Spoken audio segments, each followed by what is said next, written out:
What if I told you the most successful year of my business was also the year I walked away from everything, and that burning it all down was the best decision I ever made? In this episode, you'll hear why I chose to shut down a successful business, what that decision taught me about burnout, and how it led to rebuilding a system that actually fits my real life, not hustle culture. Welcome to Ditch the Chaos, a snackable podcast for busy women who are done with burnout, rigid routines, and productivity guilt. You'll get clear, actionable strategies to reclaim your time and energy without planners, pressure, or one-size-fits-all systems. I'm Kara Chase, entrepreneur since 2015, mom of two, wife to one, and I am unapologetically caffeinated. Let's dive in. Today's episode pulls back the curtain on two major pivots in my business. First, walking away from a Pinterest agency that looked wildly successful on paper, but left me completely burned out. And second, the slow, intentional rebuild that followed, rooted in clarity, calm, and calling BS on hacks and hustle culture. This story is pulled from two original blog posts that I wrote at different points in that journey, and I'll link to both in the show notes if you want to dig into the full versions. For years, I built a business that, from the outside, looked like it was thriving. I had clients, visibility, and credibility.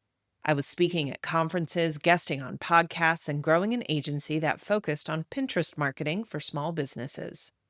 I was building a team to handle all the referrals and new clients, and I was definitely profitable.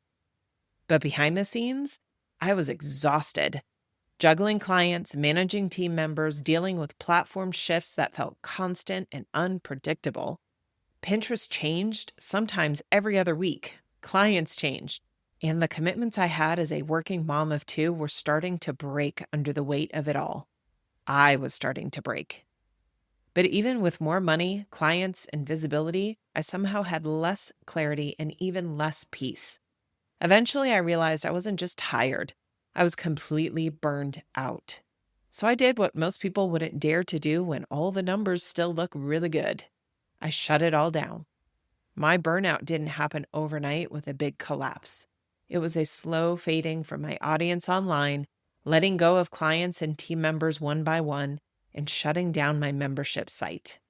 And I didn't shut everything down because I had a fresh, new, shiny plan, or because I was ready to launch something new, but because I couldn't keep performing productivity anymore.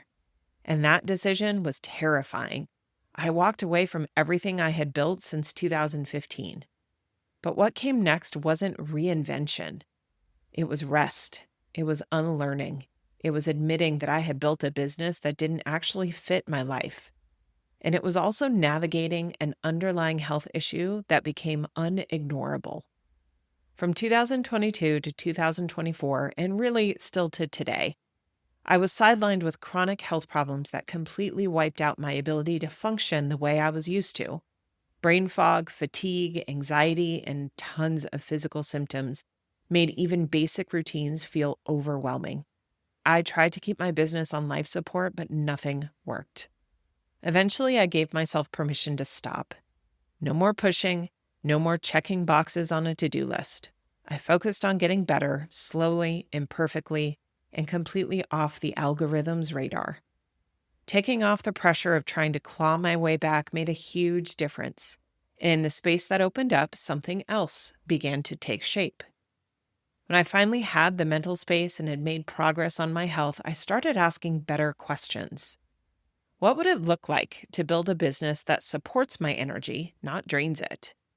What if productivity isn't about doing more, but about feeling more peace and space in my day? What if I could create systems that flex with my real life instead of squeezing myself into someone else's ideal routine? And the clarity came slowly, but once it hit, it was crystal clear. I didn't want to rebuild a more efficient hustle machine. I wanted to build something that made space for women like me to question everything they've been told about productivity and time management. And that's how Chaos Detox was born. Not from ambition, but from exhaustion. Not from strategy, but from burnout. The kind of burnout that teaches you what really matters. I built what I needed to be able to function as a busy mom and entrepreneur because I couldn't find it anywhere and I had to figure it out the hard way. If you're feeling like your current season of life is suffocating you and your systems can't keep up, I want you to hear this. You're not lazy, you're not broken, and you're not bad at time management. You're probably just trying to make someone else's system work inside a life that they've never had to live. It's okay to burn down what no longer works. Sometimes the bravest thing you can do is admit that a version of success isn't sustainable, not because you're doing it wrong, but because it was never designed for your life in the first place. You get to rebuild slower, smarter, more honestly, and you don't need a new planner to do that. You need permission. Here's your reset and reclaim action step for the week. Take 5 quiet minutes with a journal or a notes app and answer this question. What part of my life or schedule looks fine on paper, but feels completely wrong or too much? You don't need to fix it yet. You don't need to know how. Just name it. Clarity always starts with telling yourself the truth. Here's what I want you to remember from this episode. I didn't shut down a thriving business because I failed. I shut it down because I finally saw it for what it was: unsustainable, misaligned, and slowly draining the life out of me. If that resonates with you, I want you to know that rebuilding is not only allowed, it might be the smartest move you can ever make. The system you're craving won't come from yet another download or template. It'll come from a different way of thinking. And that's what Chaos Detox is built to help you do. Until then, take the pressure off, tell yourself the truth, and give yourself permission to build something that works for your life now. Thanks for tuning in. If this episode helped you, subscribe so you never miss an update, and share with another woman who needs to hear it. For more resources, show notes, and my Chaos Detox course, visit karachase.com. Until next time, I'm Kara Chase, reminding you to keep questioning the rules and making your own.